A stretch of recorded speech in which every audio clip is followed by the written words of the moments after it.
Hello. Okay. I am going to be showing you the castle project and going over the parts of my castle. So first, here is my outer gatehouse, and my outer gatehouse is basically like a small structure on the outside of the castle.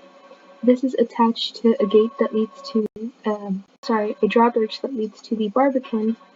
And although structurally it might look like the weakest, it's actually pretty heavily armed, and there were even doors over here that led to rooms within Twin Towers where soldiers and knights could sleep overnight if they had to during a castle siege. And the next part of my castle is the moat. And the moat is basically like a ditch that surrounds the entirety of the castle, and it was used to slow down attacks from armies, particularly things like siege towers, battering rams, and direct assaults.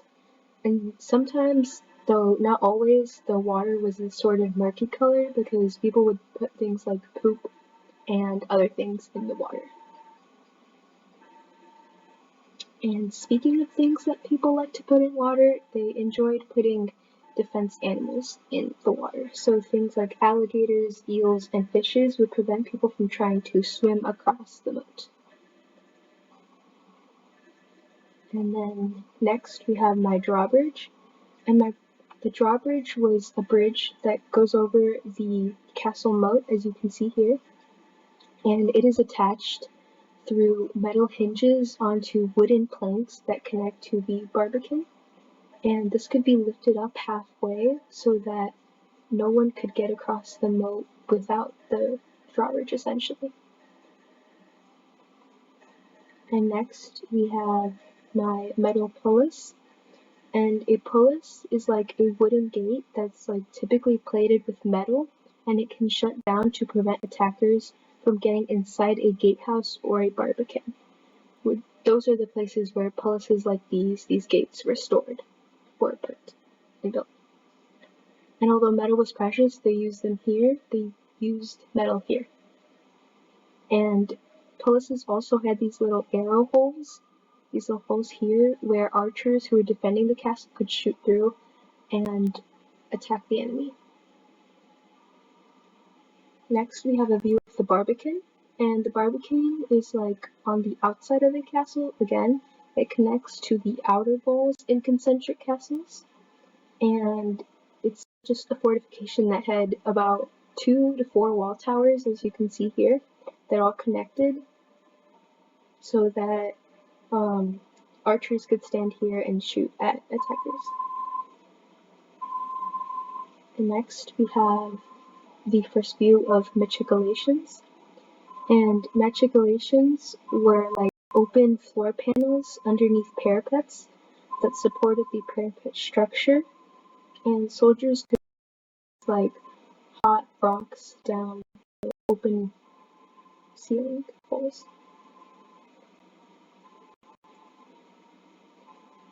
As you can see here, it supports the structure of the parapet. And then here you can see where soldiers would pour things like arrows or hot rocks or boiling water.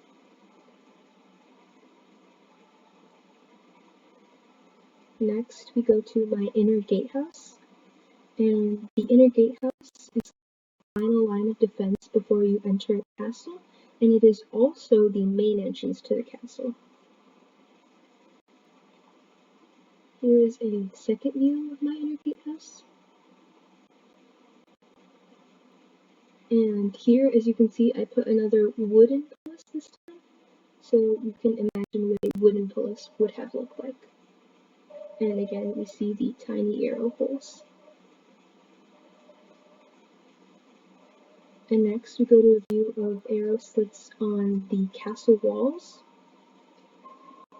And so here, arrow slits were basically like a small vertical slit in any and almost all fortifications of a castle, so things like castle walls, castle towers, and barbicans, and things like that. And so this is where archers would shoot their arrows.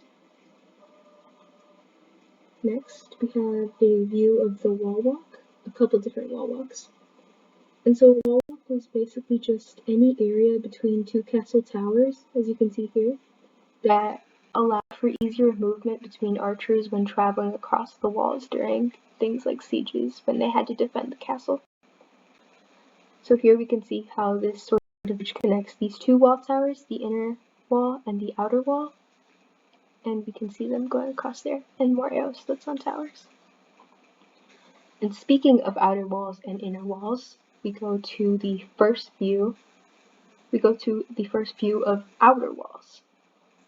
And so in medieval castles, and specifically in concentric castles, which was the style I modeled mine after, the outer wall was slightly smaller than the inner wall and was an extra line of defense. And this wall was attached to the barbican, as you can sort of see over here. And this is where the outer wall, this here is the outer bailey, and the inner wall protected the inner bailey, which is this area. And okay.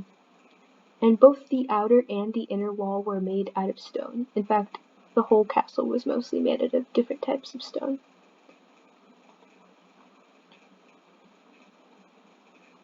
And next we go to a view of the inner wall. And the inner wall was the second line of castle defense in concentric style castles. Typically the inner wall was grander in size and detail than the outer wall. And the inner wall was also sometimes called the curtain wall because it shielded the inner bailey, which is the area where you see these buildings and things located. And next we go to wall towers. So these circular structures are wall towers. And wall towers were used as like another form of defense, and they were another fortification of the castle. They provided higher ground for archers to defend the castle from, and they typically had these parapets, as you can see, along the sides of the wall towers. And wall towers were just placed at strategic points throughout castle walls so that archers could shoot from anywhere and defend the entire castle. And here we have a view of parapets.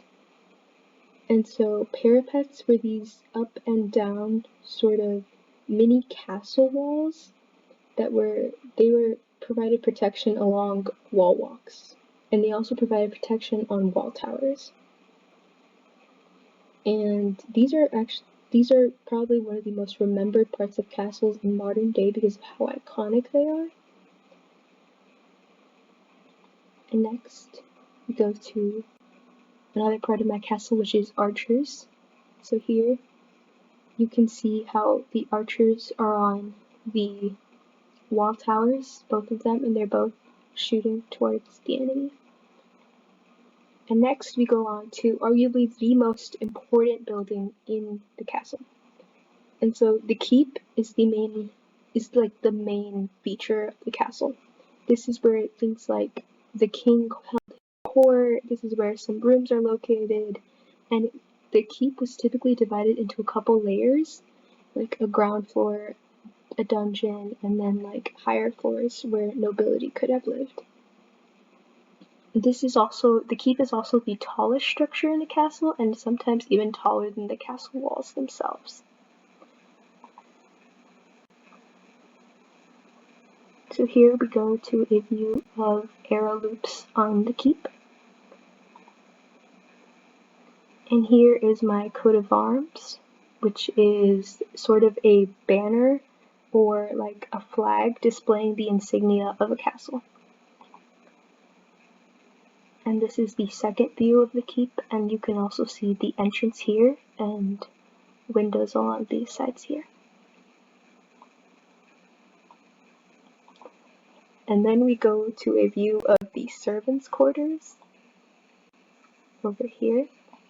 And you can see that the servants' quarters were very simplistic rooms. They just had a bed, maybe a rug, a table, some shelves, and of course a picture. And next we go to the oubliettes. And the oubliette was basically the entrance to a dungeon located inside of the keep. all these buildings are located, all these rooms so far are located inside the keep. And it would hold prisoners and was only openable through a small wooden gate, and almost no light would seep through.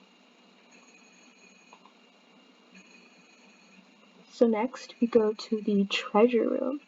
And the treasure room is basically just a little small area also in the underground of the castle, where the castle's gold was kept, and as you can see here, we have a chest filled with gold and some coins in the ground.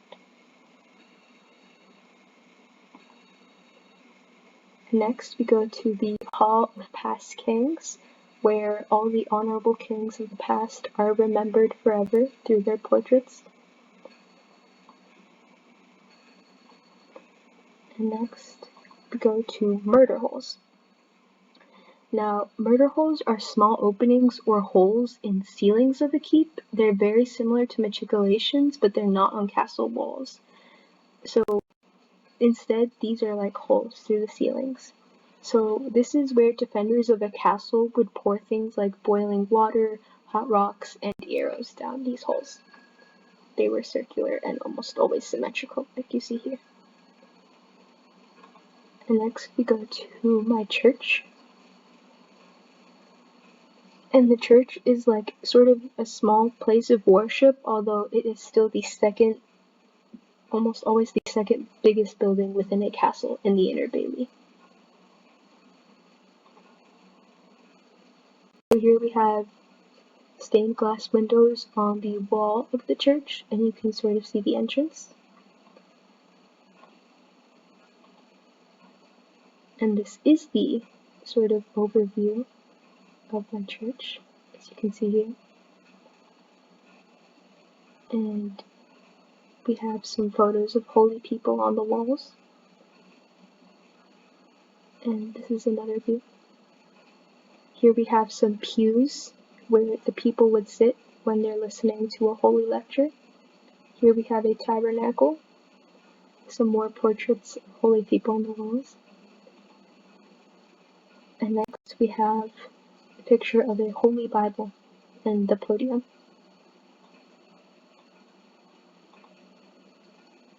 So next we have the well, and the well is arguably one of the most important parts of the castle, and one of the most important parts of a castle, because it is where almost everybody got their supply of water from. There are 3 of these located throughout the castle. Next, we go to a view of the training yards. And the training yards is just an area where soldiers would go to practice their target range, and they would go to train for battles and have mock fights over here. And here we have a view of the weapons crate. Now, in medieval times, because metal was so precious to medieval people, they would typically use wooden swords, as you can see here, and most of the things were made out of wood. So, the next part of my castle is the stables, and the stables is a small like wooden building where horses are kept and groomed for battle and travel purposes. So here we have a close-up of the stables. As you can see, their grass and their water. And this is a view of inside the stables where they have more grass to feed on and water to drink from. Next, we go to a view of the kitchens, and the kitchens were a communal building, like a tavern, where villagers could come and have a meal or drink. Here we go to a view of inside the kitchens. You can see here that there is some food laid out and prepared, and some drink over here, and there is also some wooden tables with benches, and a portrait of the king.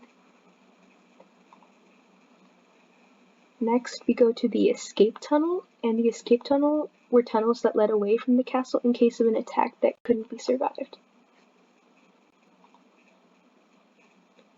So next we go to the garden, and the garden was an area where people's food was planted and grown, and crops were sold to the keep, and it was also a main source of food. Next we go to the marketplace, and the marketplace is where villagers could trade or buy supplies like food.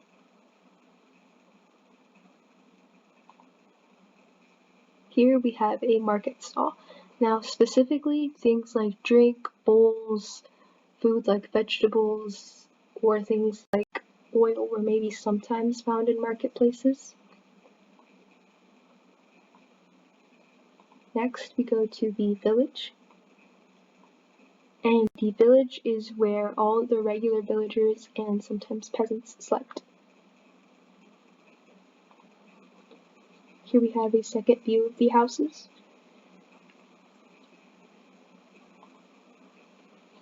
Here we have inside of the houses, and you can see it's a very simple bed, a dresser, a table, and some papers from whoever was staying here. And next we have the storehouse, and the storehouse is just like an empty place, mainly where things were it was essentially an empty lot where people would put their busy stuff for now. And now we go on to the direct assault. And the direct assault is led by 4 enemies to try and seize the castle. Here we have the attack tunnel, and the attack tunnel is basically when sometimes attackers would try and dig a tunnel to get through to the castles, although mostly this was either prevented from the moat or they couldn't dig through all the way to the ground. So next we have a mantlet, and a mantlet was just a small shield used by soldiers during a siege. And here you can see that mantlets are made mostly out of wood, and they have these wheels here, and they have arrow slits here. And now we go to the battering ram, and the battering ram was used to crack down castle walls and drawbridges. It swung back and forth. You can see here it's tied to strings, or metal hinges, and it was made out of wood and had a sharp metal tip, and sometimes battering rams were located inside houses to protect soldiers who were cracking down castle walls, and it was tied on wheels. Finally, we have the siege tower, and the siege towers had a platform, as you can see here, that could be lowered, similar to a drawbridge, as an attempt to get over castle walls. And it had many layers that could support soldiers and was made entirely out of wood. Here we have another view of the siege tower, and we can see the ladders that lead up to it, and more soldiers on there.